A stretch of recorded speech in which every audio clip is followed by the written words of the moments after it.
بسم اللہ الرحمن الرحیم. سورہ یوسف آیت نمبر تھوڑا سا آ رہا ہے ٹھیک ہے. آیت نمبر ہے 32. اعوذ باللہ من الشیطان الرجیم.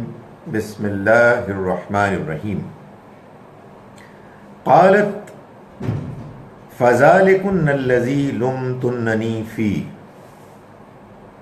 اس نے کہا یعنی زلیخا نے کہا یہی ہے جس کے بارے میں تم مجھے ملامت کر رہی تھیں. یعنی وہ واقعہ گزر گیا کہ جس میں خواتین نے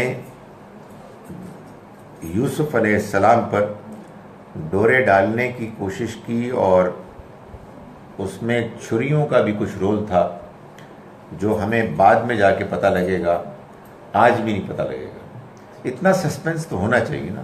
سٹوری کو اگر آپ نے انٹرسٹنگ بنانا ہے تو ایک سین کے بعد گیپ آنا چاہیے تاکہ آدمی should be on the edge of his set.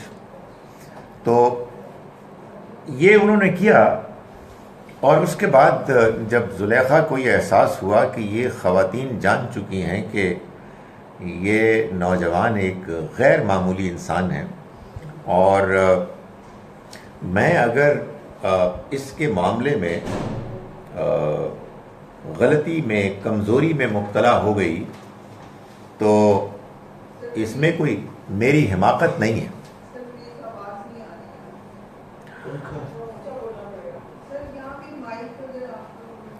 یہ بات صحیح ہے. میرے پاس ایک مائک کا سسٹم پڑا تو ہوا ہے. بالکل ٹھیک ہے. میں ابھی نا وہ لا کے نا ہاں پوری کوشش کروں گا کہ اس کا وہ سسٹم لا. آج ہم یا تو کرسیوں کو آگے کریں یا پنکھے کو بند کریں یا ہم چیخیں. تو ہم ادھر بھی آ سکتے ہیں. وہ آپشن ٹھیک نہیں ہے آج کے لیے. اس پہ مزید اگر آپ سوالات نہ پوچھیں تو میں شکر گزار ہوں گا. یہ بات بہت اچھی. وعلیکم السلام. میرا خیال ہے یہ بات بالکل صحیح ہے. بالکل صحیح. وہ آ جائیں, مجھے کوئی اعتراض نہیں ہے. مجھے کوئی مزید چینج کرنے میں. وعلیکم السلام جناب ماشاء اللہ. خیریت سے اللہ کا بڑے نام. تو آیت نمبر 32 ہے جناب سورہ یوسف کی. اور اس میں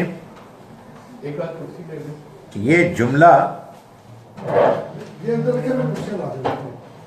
زلیخا کا ہے جو ایڈریس کر رہی ہیں ان خواتین کو کہ جو ان کے ہاں آئی تھیں دعوت پر. اور زلیخا نے ان کو کہا کہ دیکھو یہی ہے جس کے بارے میں لمتننی فی, تم مجھے ملامت کر رہی تھی. یعنی کہنے کا مقصد یہ ہے کہ تم کو بات سمجھ میں آ گئی نا کہ میں اگر اس کے عشق میں گرفتار ہو گئی تو اس کی کوئی وجہ تھی. مجھے تم اتنا معمولی نہ سمجھو. My choice was not bad. یہ بتانا مقصود تھا. اور یہ بھی بتانا مقصود تھا کہ یہ اتنے عظیم انسان ہیں کہ یہ اپنے اخلاق اور کردار کو محفوظ رکھنے والے ہیں. وَلَقَدْ رَاوَدتُّهُ عَن نَفْسِهِ. اس نے اعتراف کیا کہ میں نے اس کو اپنی طرف مائل کرنے کی کوشش کی. فَاسْتَعْصَمَ. مگر یہ بچ گئے, یہ بچ نکلے. یہ آبویسلی ایک بڑی سیریس بات ہے کہ کوئی خاندانی شریف خاندان سے تعلق رکھنے والی خاتون دوسری خواتین کے سامنے اعتراف کرے. مگر معلوم ہوتا ہے کہ اس زمانے کا جو میرا آپ کا تھوڑا سا اختلاف جاری ہے نا, آج امید ہے کہ میں جیت جاؤں گا. اس سوسائٹی کا جو اخلاقی لیول تھا وہ یہ تھا کہ ایک خاتون دوسری خواتین کے سامنے کہہ رہی ہیں کہ میں نے ڈورے ڈالنے کی کوشش کی مگر وہ بچ نکلا. وَإِلَّمْ يَفْعَلْ مَا آمُرُهُ، اور اگر اس نے نہ کیا وہ کہ جس کا میں اس کو حکم دے رہی ہوں، میں اس سے تقاضا کر رہی ہوں، لَيُسْجَنَنَّ، تو وہ لازماً قید کر دیا جائے گا، وَلَيَكُونًا مِنَ الصَّاغِرِينَ، اور چھوٹا ہو کے رہے گا، یعنی ذلیل ہو کے رہے گا. کہنے کا مقصد یہ ہے کہ دو میں سے کوئی ایک امکان ہے، یا وہ میری بات مان لے گا اور یا پھر وہ قید ہوگا، کوئی تیسری آپشن نہیں ہے.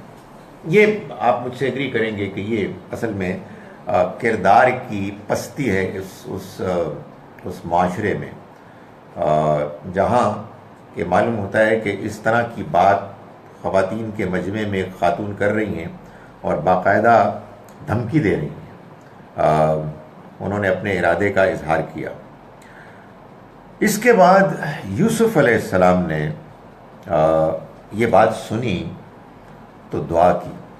اصل میں آپ کو بتا رہا ہوں کہ سورہ یوسف کی جو خوبیاں ہیں ان میں سے ایک بڑی خوبی یہ ہے کہ ایک اللہ کے پیغمبر، ایک اعلیٰ ترین کردار کے انسان کا کردار، ان کا رویہ، ان کا اسوہ ہے کہ جو سامنے آتا ہے.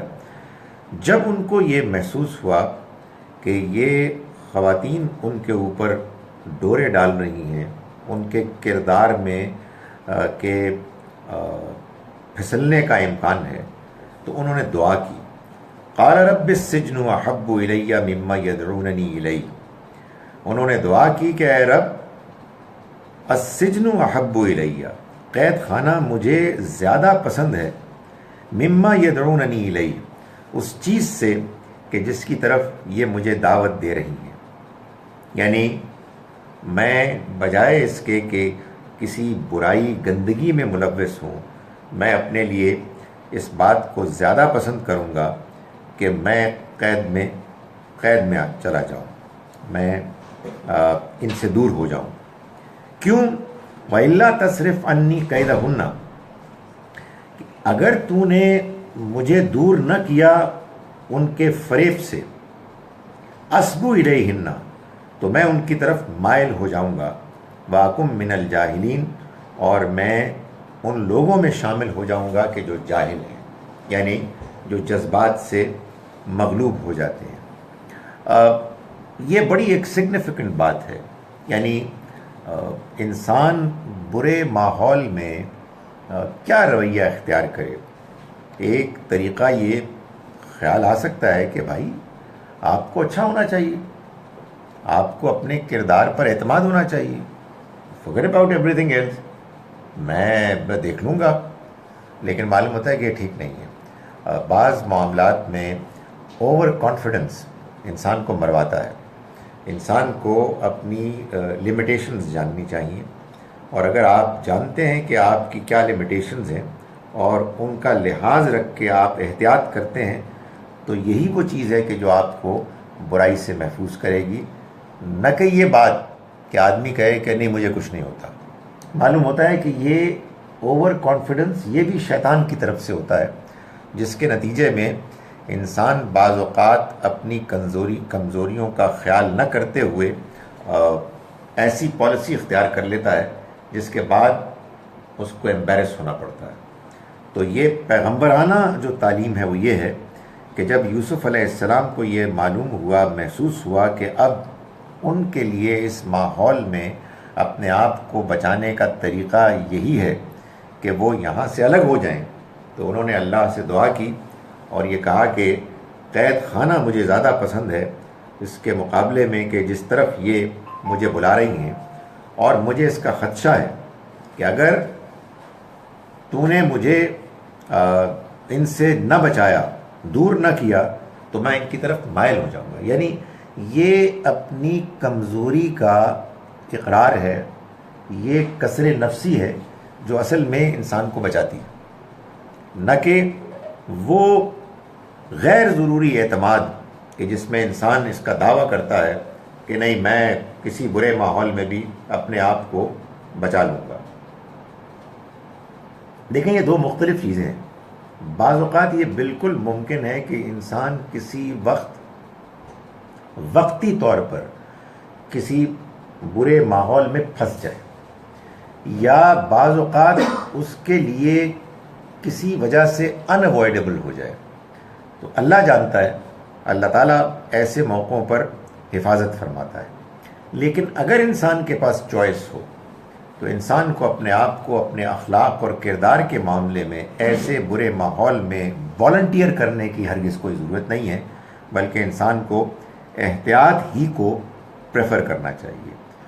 جب انہوں نے یہ دعا کی تو فرمایا کہ فاستجاب لہ ربہ، تو ان کے رب نے ان کی دعا کو قبول کر لیا۔ فصرف عنہ کیدہن، اور اس نے ان کا فریب ان سے دور کر دیا۔ انہ هو السمیع العلیم، یقیناً وہ سننے والا جاننے والا ہے۔ معلوم یہ ہوتا ہے کہ انسان اگر اپنے کردار کی حفاظت کے لیے جو کچھ اس کو خود کرنا ہے وہ اس کا اہتمام کرتا ہے اور اس کے ساتھ اللہ سے دعا کرتا ہے، تو اللہ تعالیٰ اس طرح کے معاملات میں جب کہ انسان خود پوری کوشش کر رہا ہے اس کی دعا کو قبول کرتا ہے، اس کی دعا سنتا ہے اور اس کی مدد کرتا ہے۔ یہ آئی ایم شور کہ یعنی اس سورہ مبارکہ کے چند اہم جو سبق ہیں ان میں سے ایک ہے کہ مرد ہو یا عورت، ہمارے اندر کچھ کمزوریاں ہیں، ہماری کچھ لمیٹیشنز ہیں، ہمیں اپنے آپ کو اس ماحول سے بچانے کی تدبیر کرنی چاہیے کہ جس میں اگر ہم بہت آگے بڑھ جائیں تو اس کے نتیجے میں برائی سے اپنے آپ کو پھر دور کرنے کا امکان بہت تھوڑا رہ جاتا ہے۔ سو یہ یوسف علیہ السلام نے اپنی ترجیح کا اظہار کیا، جس کے نتیجے میں اللہ نے ان کی دعا قبول کی اور الٹیمیٹلی یہ ہوا کہ وہ قید کر لیے گئے۔ یہ اب اگلی آیت بتا رہی ہے کہ ثم بدا لهم من بعد ما رأوا الآیات، پھر ان پر یہ بات سامنے آئی، انہوں نے مصلحت اس بات ہی میں سمجھی، من بعد رأوا الآیات، نشانیاں دیکھ لینے کے بعد۔ کون سی نشانیاں؟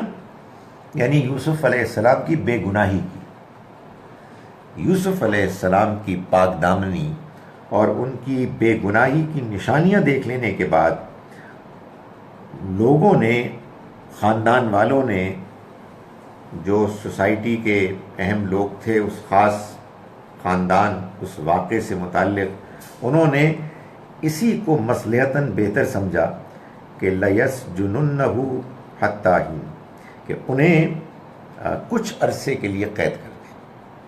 یعنی ظاہر ہے کہ زلیخا کے شوہر نے بھی یہ محسوس کیا کہ یہ اس دوران میں اس کے اوپر سے وہ بھوت جو سوار ہے وہ ختم ہو جائے گا، لوگوں کو بھی یہ خیال ہوگا کہ شاید اس میں یوسف علیہ السلام کی غلطی ہے، اور معاملہ رفع دفع ہو جائے گا۔ یہ وہی چیز ہے، یعنی بجائے اس کے کہ حق بات کو طے کیا جاتا، بجائے اس کے کہ بلیم جہاں ہے وہاں اصل میں سرزنش یا سزا کی کوئی تدبیر کی جاتی، مصلحت دیکھی گئی اور یہ دیکھا گیا کہ خاندان کس پائے کا لیول کا ہے، اس کی بدنامی نہ ہو۔ اور ظاہر ہے یوسف علیہ السلام تو ملازمت کر رہے تھے، زیادہ امکان یہ ہے کہ وہ اس وقت غلامی میں تھے، تو ان کو قید میں لے جانے کے لیے کوئی رکاوٹ نہیں تھی۔ معلوم ہوتا ہے کہ نظام میں یہ بات طے تھی کہ اگر کوئی فرد غلام ہے تو اس کو قید کرنے کے لیے آپ کو کوئی چیز ثابت بھی نہیں کرنی، کوئی عدالت نہیں ہوگی، کسی قسم کے کوئی دلائل فراہم نہیں کرنے ہوں گے، بس مالک نے کہا کہ ان کو قید کر لیا جائے اور وہ قید ہو جائیں گے۔ چنانچہ وہ قید ہو گئے۔ اب اس کے بعد جیسا کہ میں بار بار گزارش کر رہا ہوں کہ وہ سین ختم ہو گیا اور اب ایک نیا سین شروع ہوا۔ وَدَخَلَ مَعَهُ السِّجْنُ فَتَایَانِ، جب وہ قید ہوئے تو ان کے ساتھ دو اور نوجوان بھی قید خانے میں داخل ہوئے. قال احدہما، ان میں سے ایک نے کہا، یعنی ظاہر ہے کہ اب وقت گزرا، آپس میں میل ملاقات ہوئی، ہفتے مہینے گزرے. پھر ایک دن ان میں سے ایک نے کہا انی ارانی آصر خمرہ، میں دیکھتا ہوں کہ شراب نچوڑ رہا ہوں. دیکھتا ہوں یعنی خواب میں دیکھتا ہوں. شراب نچوڑ رہا ہوں یعنی انگور نچوڑ رہا ہوں. یعنی الٹیمیٹ جو نتیجہ ہے اس کو بیان کر کے جو را مٹیریل ہے وہ یعنی بیان کیا گیا، اس کو سمجھا گیا. میں شراب نچوڑ رہا ہوں یعنی میں انگور نچوڑ رہا ہوں جس سے شراب بنتی ہے. وقال الاخر، اور دوسرے قیدی نے کہا انی ارانی احمل فوق راسی، کہ میں دیکھتا ہوں اپنے اوپر، سر کے اوپر روٹی، خبزن تاکل الطیر منہ، جس کو کہ پرندے چڑیاں اس میں سے کھا رہے ہیں. نبئنا بتاویلی، ہمیں بتائیے اس کی تعبیر. انا نراک من المحسنین، ہم دیکھتے ہیں آپ کو نیک لوگوں میں سے، بزرگوں میں سے، اچھا رویہ اختیار کرنے والوں میں سے. معلوم یہ ہوتا ہے کہ یوسف علیہ السلام کے کردار، ان کی روٹین، ان کی گفتگو، لوگوں کے ساتھ معاملات کرنے کے طریقے نے لوگوں کو ان سے امپریس کر دیا اور سبھی لوگ ان سے متاثر تھے. غالباً بائبل میں یا تالمود میں یہ بھی ہے کہ جو انچارج تھا قید کا جیلر، اس نے ان کے حوالے کر دیا تھا ان لوگوں کو. ہی واز کمفرٹیبل کہ یہ آ گئے ہیں تو مجھے کیا ضرورت ہے. یعنی یہ حیثیت تھی ان کی. لوگوں کو معلوم تھا کہ یہ قید خانے میں اپنے قصور کی وجہ سے نہیں آئے بلکہ ان کو زبردستی بھیجا گیا ہے. And he was outstanding. ان کی شخصیت، ان کا کردار، ان کی ظاہری پرسنالٹی، اس سے سارے لوگ بہت متاثر تھے. تو ان دو نوجوانوں نے خواب دیکھنے کا تجربہ ان کو ہوا، شاید بار بار وہ خواب دیکھتے تھے، تو انہوں نے اپنے اس خواب کو ان کے سامنے پیش کیا اور کہا کہ جی بتائیے کہ اس کی کیا حقیقت ہے. قال لا یأتیکما طعام، انہوں نے کہا کہ یعنی یوسف علیہ السلام نے کہا کہ تمہیں جو کھانا آتا ہے، ترزقانی، جو تم دیے جاتے ہو، وہ نہیں آئے گا تمہارے پاس. الا نبأتکما بتاویلہ، مگر یہ کہ میں اس سے پہلے تمہیں اس کی تعبیر بتا دوں گا. یعنی معلوم یہ ہوتا ہے کہ ظاہر ہے کہ قید خانے میں سب سے انٹرسٹنگ اور امپورٹنٹ ایونٹ تو ہی ہوتا ہوا کہ کھانا آ رہا ہے اور ادھر کیا ایکٹیویٹی ہوتی ہوگی اور اس کے لوگ منتظر ہوتے ہوں گے. تو انہوں نے کہا کہ دیکھو وہ جو کھانا آتا ہے نا، واٹ ایور 12 بجے آتا ہے، 2 بجے آتا ہے، اس سے پہلے میں تم کو اس کی تعبیر بتا دوں گا. اس میں ایک تو مصلحت یہ ہے کہ ان کو یہ اطمینان دلا دیا گیا کہ میں تمہیں بتا دوں گا، ڈونٹ وری. دوسرا یہ بھی ہے کہ میں اچانک نہیں بتاؤں گا، let me take my time. میں اللہ سے دعا کروں گا، میں اس پر غور کروں گا، اللہ تعالیٰ کی طرف رجوع کروں گا. اور تیسری مصلحت ابھی آنے والی ہے کہ انہوں نے یہ وقت بیان کر کے ایک آپ سمجھیے کہ آخری ڈیڈ لائن ان سے ٹائم مانگ لیا، جس میں اب انہوں نے ان کے سامنے اپنی بات رکھی. یعنی وہ دین کا پیغام رکھا کہ جو وہ چاہتے تھے کہ ان تک پہنچے. تو انہوں نے اپنے قید کے ساتھیوں کو یہ کہا کہ دیکھو جو کھانا تم کو دیا جاتا ہے وہ نہیں آئے گا تمہارے پاس، مگر یہ کہ میں اس سے پہلے تم کو تمہارے خوابوں کی تعبیر بتا دوں گا. ذالکما مما علمنی ربی، یہ اس علم میں سے ہے جو میرے رب نے مجھے سکھایا. یعنی یوں سمجھیے کہ اب یہ جو انہوں نے ٹائم بائے کیا نا، یہ جو وقت لیا، اس میں انہوں نے دعوت دینی تھی نا. تو آپ دیکھیں کس خوبصورت طریقے سے دعوت کا آغاز کیا، ایسے کہ ان کے خوابوں کی تعبیر سے اس کو لنک کر دیا کہ یہ جو میں تم کو بتاؤں گا اس میں میرا کوئی کمال نہیں ہے، یہ علم مجھے میرے رب نے دیا ہے، اور اب رب کا ذکر آ گیا تو پھر دعوت شروع ہو گئی۔ دیکھیں بات یہ ہے کہ اللہ نے آپ لوگوں کو توفیق دی ہے کہ آپ یہ بات سنتے ہیں اور دلچسپی لیتے ہیں۔ دنیا میں بہت سارے لوگوں کے لیے رب کی بات، رب دی گل بڑی بورنگ ہوتی ہے، وہ انٹرسٹڈ نہیں ہوتے، تو ان کے اندر انٹرسٹ پیدا کرنے کے لیے کچھ نہ کچھ جتن کرنے کی ضرورت ہوتی ہے۔ تو یوسف علیہ السلام نے یہ تمہید باندھی، انہوں نے کہا کہ دیکھو یہ تم خواب جاننے میں انٹرسٹڈ ہو نا، تعبیر میں تمہیں بتا دوں گا، یہ میری گارنٹی ہے، اور کھانا آنے سے پہلے بتا دوں گا۔ اب ذرا میری بات بھی سن لو، یہ جو مجھے علم ملا ہے، یہ علم اصل میں میرے رب نے مجھ کو دیا ہے، جو مجھے سکھاتا ہے۔ اب اس کے بعد انہوں نے بات شروع کی، انی ترکت ملت قوم لا یؤمنون باللہ، میں نے چھوڑ دیا اس قوم کے دین کو جو اللہ کو نہیں مانتے، وہم بالآخرۃ ہم کافرون، اور وہ آخرت کا انکار کرتے ہیں۔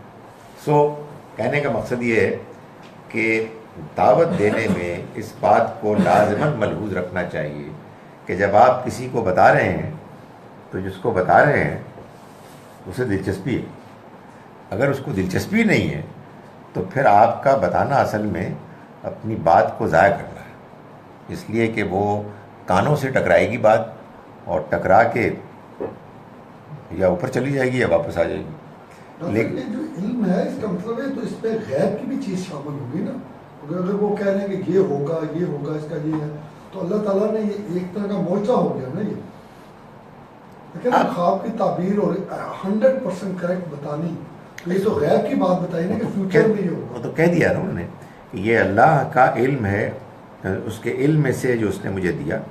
معجزہ اب اس کو نہ کہیں، مطلب بات یہ ہے کہ اصل میں معجزہ عام طور پر کہتے ہیں اس واقعے کو، اس غیر معمولی محیر العقول کسی حادثے کو کہ جس کی کوئی توجیہ نہیں سوائے اس کے کہ یہ اللہ کی طرف سے یہ واقعہ ہوا ہے، اور اس کا مقصد یہ ہے کہ دوسرے لوگ متوجہ ہو جائیں ان ہستی، ان صاحب کی طرف کہ جن کے ذریعے سے اس کو سرزد کیا گیا ہے، اور اس کا مقصد ایک ہوتا ہے کہ وہ لوگ کہ جن کو بات پہنچانی مقصود ہے وہ بات کو سننے کے بارے میں سنجیدہ ہو جائیں۔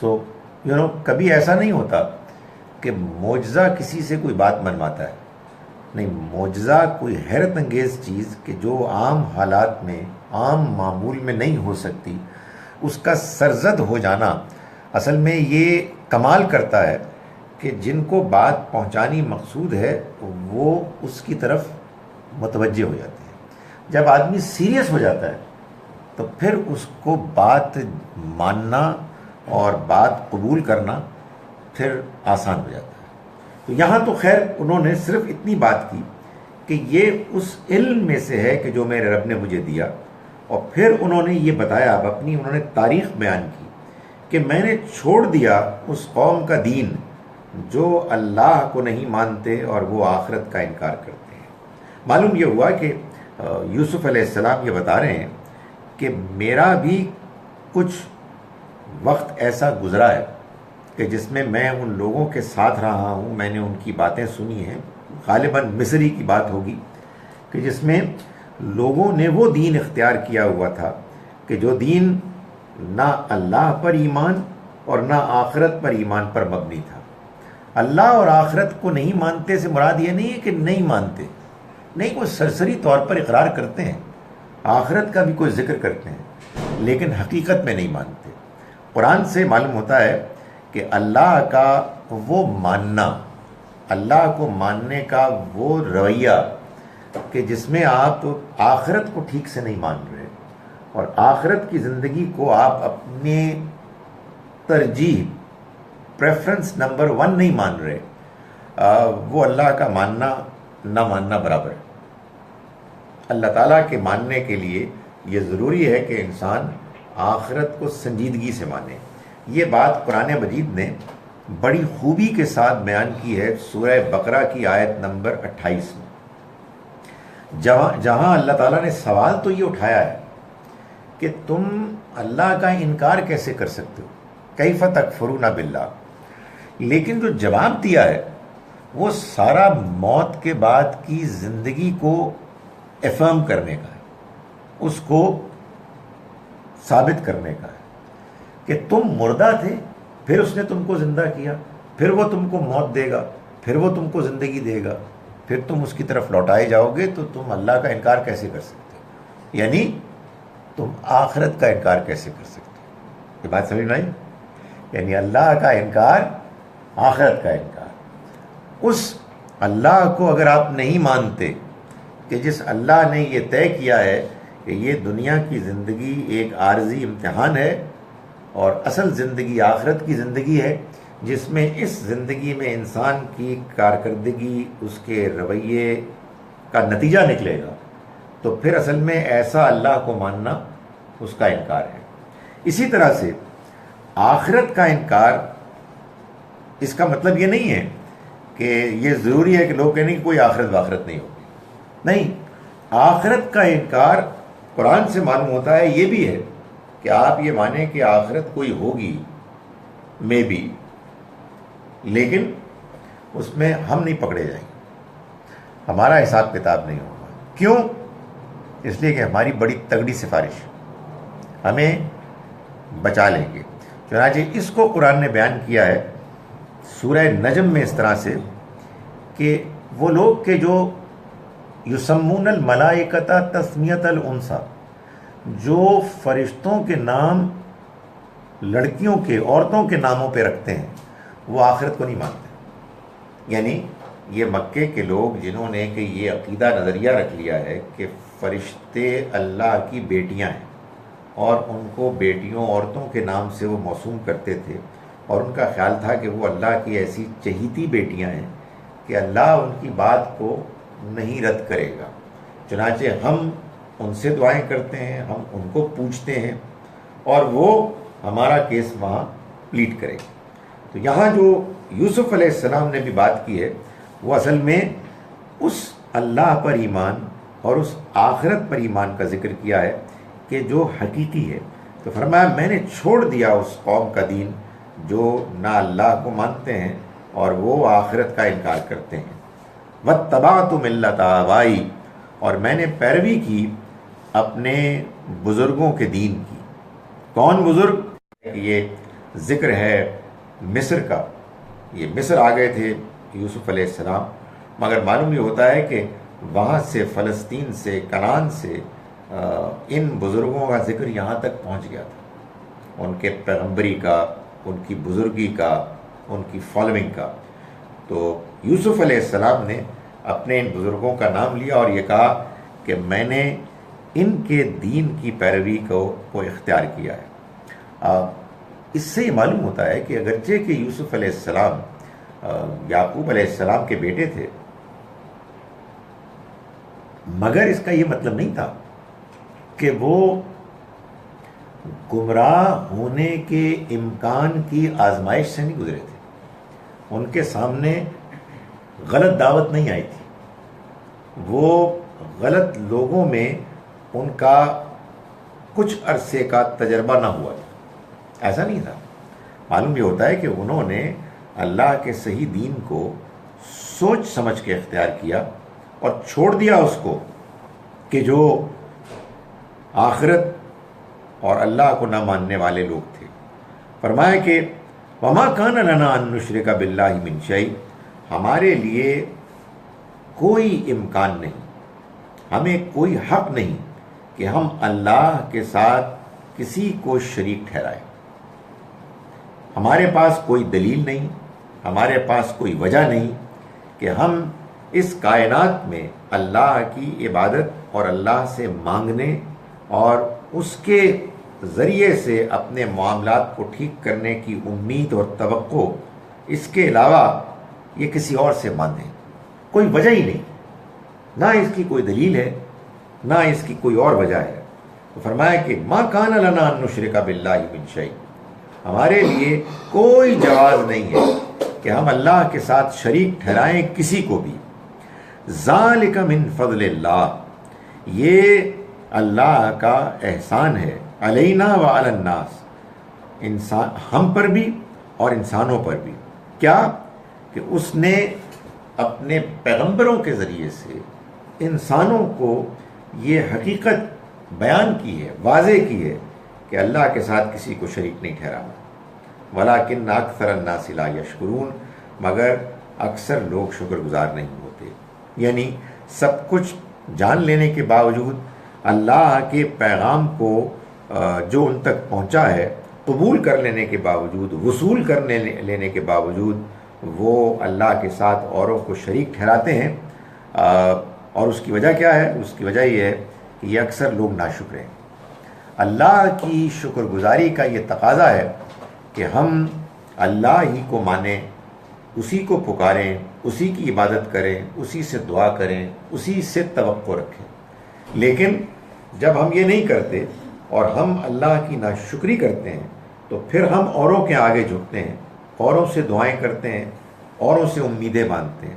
تو فرمایا اکثر لوگ شکر ادا نہیں کرتے۔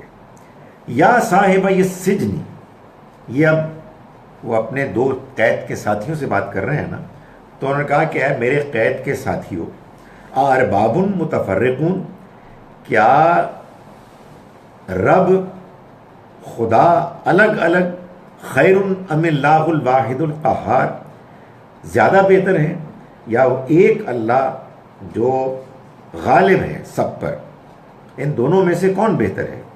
ما تعبدون، تم نہیں عبادت کرتے من دون ہی اس کے سوا، الا اسمان سمیتموہا، مگر وہ چند نام ہیں جو تم نے گڑھ لیے، تم نے نام رکھ لیے ہیں، انتم و آباؤکم، تم نے بھی اور تمہارے باپ دادا نے بھی، ما انزل اللہ بہا من سلطان، اللہ نے ان کے لیے کوئی سلطان، کوئی سند نازل نہیں کی۔ یہ ایسا ہی بس تمہارے ہاں ایک طریقہ چل پڑا ہے اور تم ان کو ایسے ناموں سے پکار رہے ہو کہ جن ناموں میں اللہ تعالیٰ نے کسی قسم کا کوئی فیصلہ، کوئی انفارمیشن نہیں دی، بلکہ تمہارے اپنے ہی یہ ٹریڈیشن میں چیز چلی آ رہی ہے۔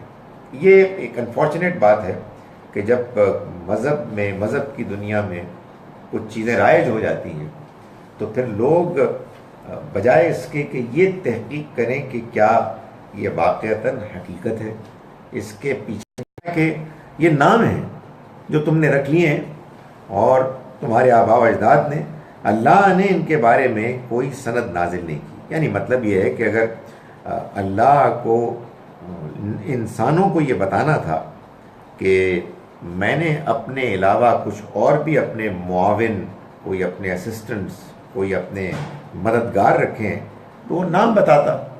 اس نے اس طرح کی کسی بات کو کبھی بیان نہیں کیا۔ ان الحکم الا للہ، حکم تو سارا اللہ کا ہے، اقتدار تو صرف اللہ ہی کا ہے، کسی اور کا حکم فیصلہ اس دنیا میں نہیں چلتا۔ ظاہر ہے اس سے معلوم ہوتا ہے کہ وہ لوگ کہ جو شرک کرتے ہیں وہ اللہ کے علاوہ اوروں کے اقتدار، اوروں کے معاملات میں اثر انداز ہونے کا عقیدہ رکھتے ہیں کہ ہم اللہ کے علاوہ اوروں کو پکاریں گے، غیر اللہ کو مدد کے لیے، اور ان کی مدد ہوگی۔ تو اللہ تعالیٰ نے فرمایا کہ ان الحکم الا للہ، اقتدار صرف اللہ کا ہے۔ امرا اللہ تعبدوا الا ایاہ، اس نے حکم دیا ہے کہ اسی کی عبادت کی جائے گی اور کسی اور کی نہیں، کسی اور کی عبادت نہیں کی جائے گی اس کے سوا۔ اتنے واضح بیان کے بعد یہ سوال پوچھنا کہ اللہ کے علاوہ کسی اور کو پکارنا کہ آپ بھی ہماری مدد کریں، آپ بھی ہمارے معاملات کو ٹھیک کریں، کیا اس کا کوئی جواز ہے؟ معلوم ہوتا ہے کہ کوئی وجہ نہیں اس کی، اس طرح کے سوالات کرنے کی، سوائے اس کے کہ لوگ قرآن نہیں پڑھتے۔ یعنی آنیسٹلی ایسے سوال میں کل ہی کسی اسٹوڈنٹ نے پوچھا کہ سر یا علی مدد کہنا شرک ہے، تو میں اس کی طرف ضرور رکھ یار میں اس کا کیا جواب دوں؟ کوئی آدمی اس کی کوئی توجہ کر لے، صرف یا علی کہہ دے یا کچھ کہے، یا علی مدد، اے علی تو میری مدد کر، تو مطلب یہ کہ اگر یہ شرک نہیں ہے تو پھر شرک کیا ہے؟ سو اصل میں یہ کیا ہے؟ یہ لوگوں نے اپنے طور پر، ظاہر ہے کہ علی رضی اللہ عنہ نے کب یہ کہا ہوگا، ان کا کب یہ تقاضا ہوگا، ان کو جب معلوم ہوگا وہ شرمندہ ہوں گے، یار یہ میرے نام کے ساتھ یہ لوگوں نے بدتمیزیاں کی ہوئی ہیں. لیکن لوگوں کے شوق ہوتے ہیں، لوگوں کے جذبات ہوتے ہیں، اور لوگ سوچنے کے لیے تیار نہیں ہوتے. تو فرمایا کہ اس نے حکم دیا ہے کہ نہیں عبادت کی جائے گی کسی کی سوائے اس کے، ذالک الدین القیم، یہی سیدھا دین ہے، ولیکن اکثر الناس لا یعلمون، لیکن اس حقیقت کو اکثر لوگ نہیں جانتے، وہ اس بارے میں سنجیدہ نہیں ہوتے. یا صاحب السجن، اے میرے قید کے ساتھیوں، اما احدکما، اب یہ خواب کی تعبیر شروع ہو گئی. دیکھیں ایک تو یہ ہے نا کہ لوگوں کو دین کی دعوت دینے کے لیے یہ دیکھنے کی ضرورت ہونی چاہیے کہ آپ دیکھیں کہ وہ انٹرسٹڈ بھی ہیں آپ کی بات سننے میں، تو آپ ان کو یہ بتائیں کہ بھائی آپ کو جو کام آپ میرے پاس لے کے آئے ہیں نا، تو یہ کام اس ٹائم پہ میں کر دوں گا، لیکن اس سے پہلے آپ میری بات بھی سن لیں. اور دوسری چیز یہ ہے کہ اس ٹائم پہ کام کر دیں. اور پتہ نہیں تقریر شروع کی مولوی صاحب نے، اور کھانا آ گیا، اگلے دن کا کھانا آ گیا اور تقریر ختم نہیں ہو رہی.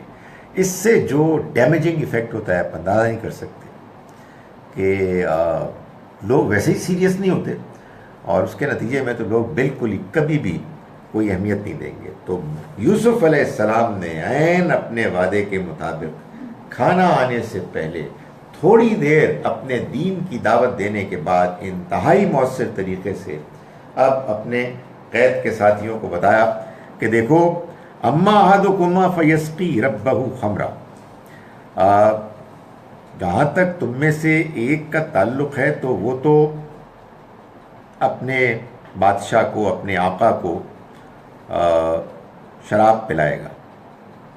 یہ دیکھیں ربہ، یہاں آیا تھا نا وہ لفظ، اپنے آقا کو. یہ ظاہر ہے کہ وہی لفظ ہے رب جو ہم اللہ کے لیے بھی استعمال کرتے ہیں، لیکن استعمال کا فرق بتا دیتا ہے کہ یہ کس مفہوم میں استعمال ہو رہا ہے. اسی طرح کا لفظ میں گزارش کی مولانا ہے، انتا مولانا ہم اللہ کے لیے بھی کہتے ہیں، اور مولانا ہم اپنے نماز کی امامت کرانے والوں کو بھی مولانا آپ نماز پڑھائیے. تو جب ہم وہ کہہ رہے ہوتے ہیں تو وہ نہیں ہوتا. اصل میں جو لوگ جو زبان سے واقف نہیں ہوتے تو وہ اس طرح کی باتوں میں بہت پریشان ہوتے ہیں.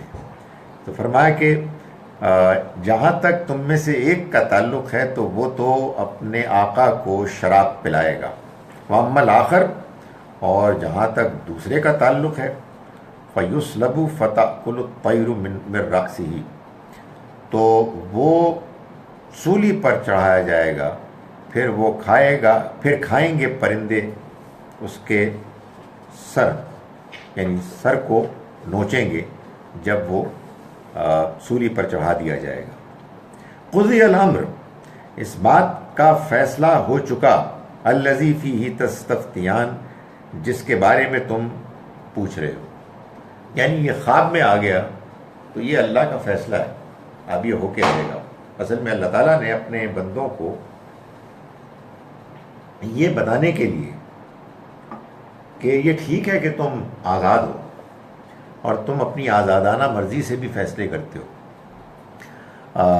اس لیے کہ اگر ایسا نہ ہو تو پھر تو تمہارا امتحان ہی نہیں ہوگا. تو تم فیصلے کرتے ہو، مگر یہ جان لو کہ علم سارا میرے پاس ہے، میں جو جانتا ہوں وہی ہوتا ہے. اور اگر اس بات کو ریکنسائل کرنے میں تمہیں کوئی کنفیوژن ہو رہی ہے تو زیادہ غور نہ کرو، اس لیے کہ یہ بات تمہاری پہنچ سے باہر ہے. یہی ہے نا وہ تقدیر کا مسئلہ.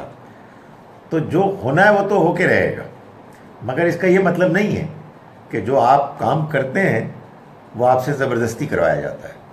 ہم اپنی مرضی سے کرتے ہیں، لیکن اللہ جس نتیجے کو برآمد کرنا چاہتا ہے وہ ہو جاتا ہے. فیصلہ ہے، علم ہے. یعنی بات یہ ہے کہ فیصلہ میں کرتا ہوں کہ مجھے فلاں شہر جانا ہے، اس بارے میں اللہ کو علم پہلے سے ہے، اور وہ یہ ہے، ہو سکتا ہے کہ وہ کسی اور کو بھی علم دے دے، خواب میں دکھا دے، تو فیصلہ تو میں تب بھی کروں گا، اپنی مرضی سے کروں گا، لیکن وہ بات کہ جو میں فیصلے میں کروں گا وہ پہلے سے معلوم ہوگی۔ ان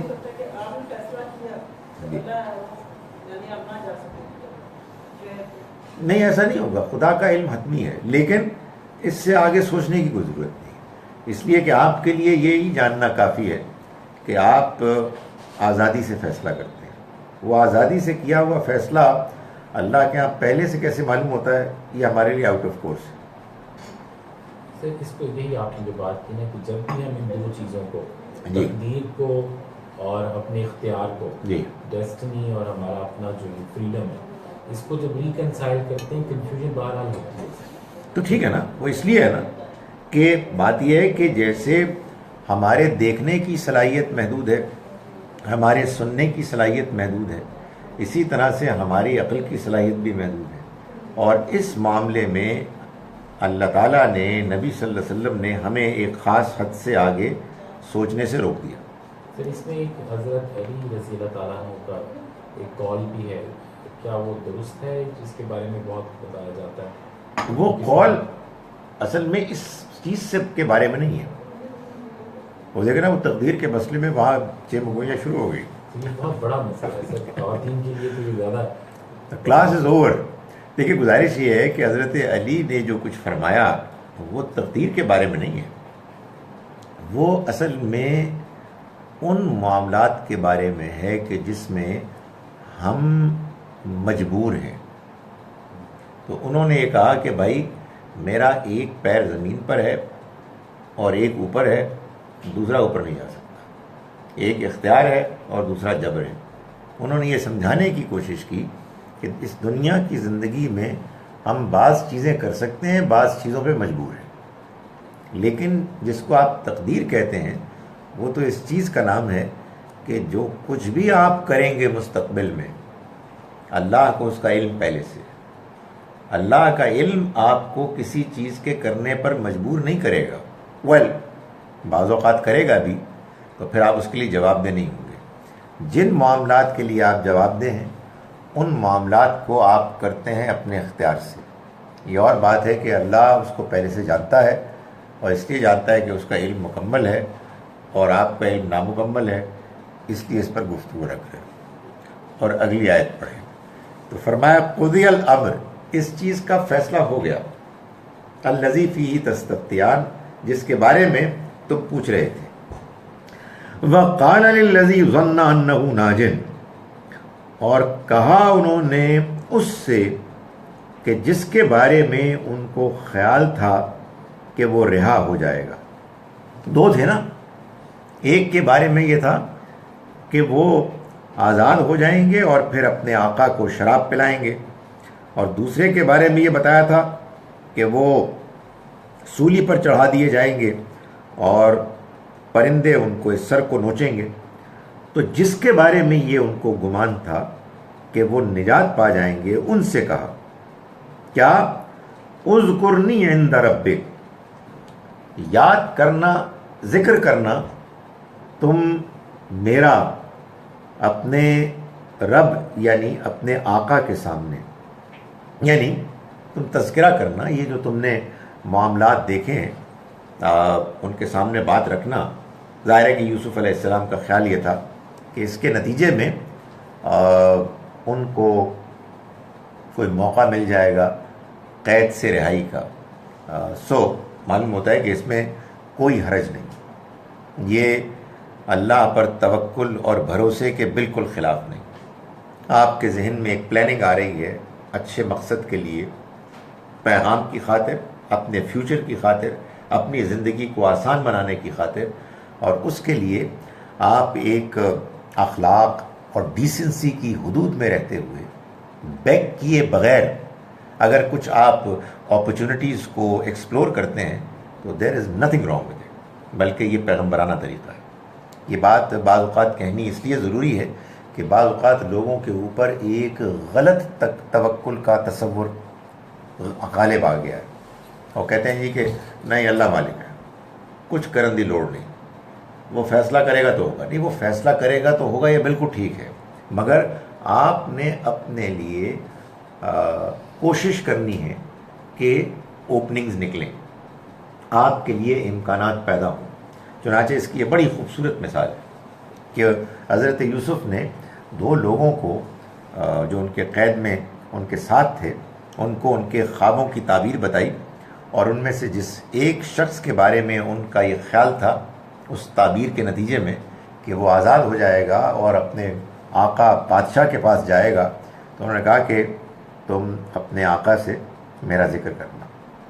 فانساہ الشیطان ذکر ربی، تو شیطان نے بھلا دیا اس کو اپنے آقا کے سامنے ان کے ذکر کرنے سے، یعنی اس چیز کو بھلا دیا۔ یہ ظاہر بھلانا اللہ کی حکمت سے بھی ہوتا ہے، شیطان تو اس طرح کے الٹے سیدھے کام کرتا ہی رہتا ہے، لیکن شیطان کے الٹے سیدھے کاموں میں بعض اوقات اس کو کامیابی اس لیے بھی ہوتی ہے کہ اللہ اس کو ڈھیل دیتا ہے، اور اللہ ڈھیل دیتا ہے اپنے مقاصد کے لیے۔ یہ بھی ایک پہلو ہے خدا تعالیٰ کی پلاننگ کا کہ اس نے لوگوں کو آزاد بھی چھوڑا ہوا ہے، ایول فورسز اپنا کام بھی کرتے ہیں، لیکن خدا تعالیٰ اپنے معاملات کو انجام دینے کے لیے بعض اوقات ان کو ایسی ڈھیل دیتا ہے کہ جس ڈھیل کے نتیجے میں وہ کام ہو جاتا ہے کہ جو کام اللہ کروانا چاہتا ہے۔ تو شیطان نے اس شخص کو بھلا دیا اس ذکر کرنے سے یوسف علیہ السلام کے اپنے آقا کے سامنے۔ ظاہر ہے وہ گیا ہوگا، خوشیاں منائی ہوں گی، لوگوں نے ویلکم کیا ہوگا، بھول بھلا گئے۔ فانساہ الشیطان ذکر ربی فلبث فی السجن بضع سنین، تو وہ رہے قید خانے میں کئی برس تک، یعنی اس کا نتیجہ یہ نکلا کہ اب ان کے لیے نکلنا فوراً ممکن نہ رہا، اور وہ اسی طرح قید خانے میں پڑے رہے۔ وقال الملک انی ارى 7 بقرات سمان یأکلہن 7 عجاف۔ اب کیا ہوا کہ بادشاہ نے ایک دن لوگوں سے کہا، یعنی اپنے درباریوں سے، کہ انی ارى 7 بقرات، میں دیکھتا ہوں، یعنی خواب میں دیکھتا ہوں 7 بقرات، 7 گائیں، سمان موٹی، یأکلہن 7 عجاف، کھا رہی ہیں، انہیں کھا رہی ہیں 7 گائیں جو دبلی پتلی ہیں، و7 سنبلات، اور 7 بالیں خضر ہری، و اخرى یابسات، اور دوسری 7 سوکھی ہیں۔ ظاہر ہے اس میں بھی یہ بات امپلائیڈ ہے کہ جیسے گایوں کے بارے میں تھی، بالیوں کے بارے میں بھی، اور وہ بھی ہری بالیوں کو، سبز بالیوں کو کھا رہی ہیں۔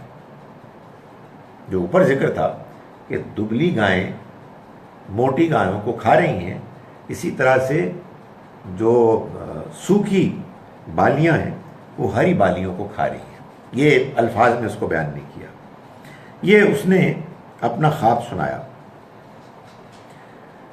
یا ایھا الملأ، اے درباریو، افتونی فی رؤیائی، مجھے خواب کی تعبیر بتاؤ، ان کنتم للرؤیا تعبرون، اگر تم خواب کی تعبیر دیتے ہو، خوابوں کی تعبیر بیان کرتے ہو۔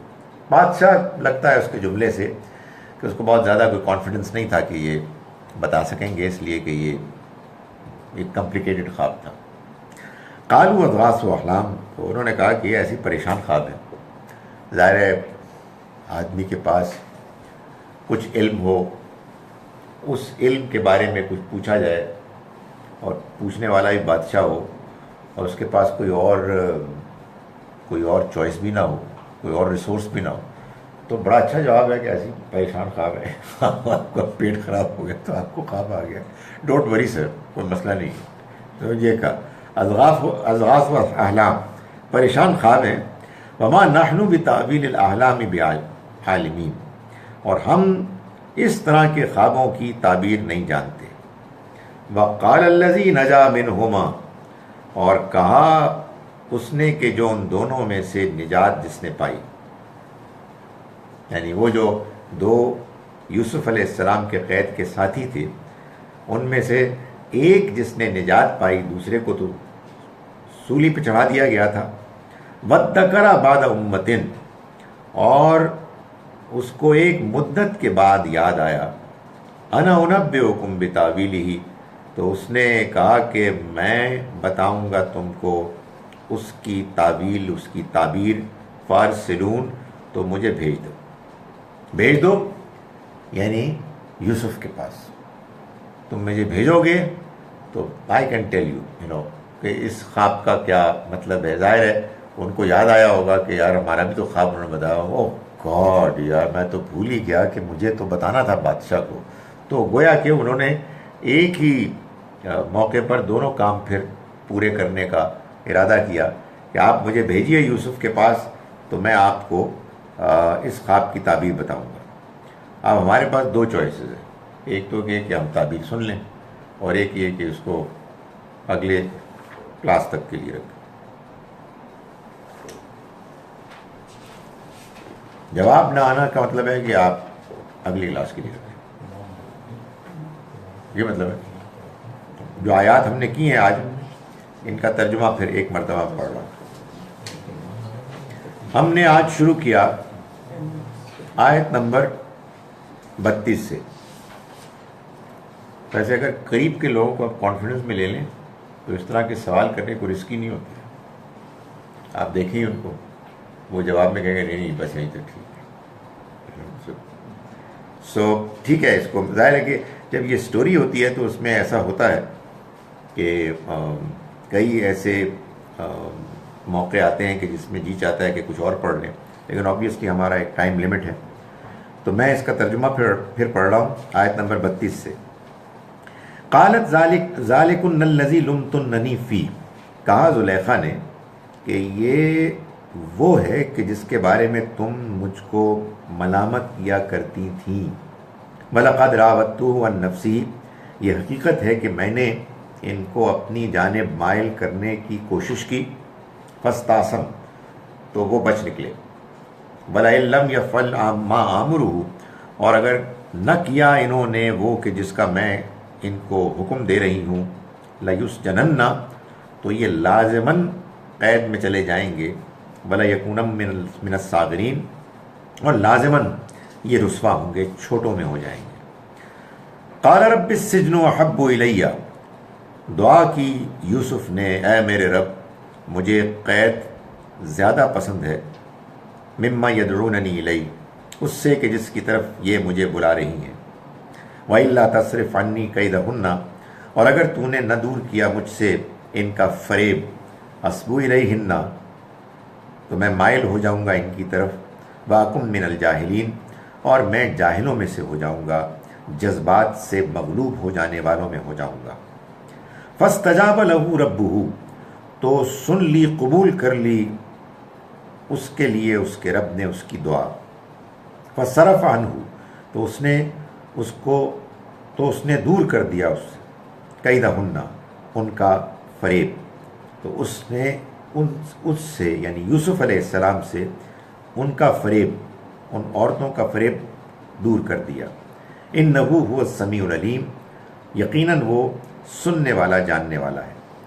ثم بدا لهم من بعد ما رأوا الآیات پھر انہوں نے یہی محسوس کیا ٹھیک اسی میں مصلحت سمجھی اس کے بعد کہ انہوں نے نشانیاں دیکھ لی یعنی یوسف کی پاکیزگی کی، یوسف علیہ السلام کے بے گناہی کی. ان کو یہی بہتر لگا کہ لَيَسْجُنَنَّهُ حَتَّىٰ حِينٍ کہ وہ ان کو قید کر دیں کچھ مدت تک کے لیے. چنانچہ وہ قید کر لیے گئے. وَدَخَلَ مَعَهُ السِّجْنَ فَتَایَانِ اور داخل ہوئے ان کے ساتھ قید میں دو نوجوان. قَالَ أَحَدُهُمَا ان میں سے ایک نے کہا إِنِّي أَرَانِي أَعْصِرُ خَمْرًا میں دیکھتا ہوں خواب میں کہ میں شراب نچوڑ رہا ہوں. وقال الآخر اور دوسرے نے کہا انی ارانی احمل فوق رأسی خبزا میں دیکھتا ہوں اپنے آپ کو کہ میرے سر کے اوپر روٹیاں ہیں. تأکل الطیر منہ جن کو پرندے کھا رہے ہیں. نبئنا بتاویلہ آپ ہمیں بتائیں ان کی تعبیر. انا نراک من المحسنین ہم آپ کو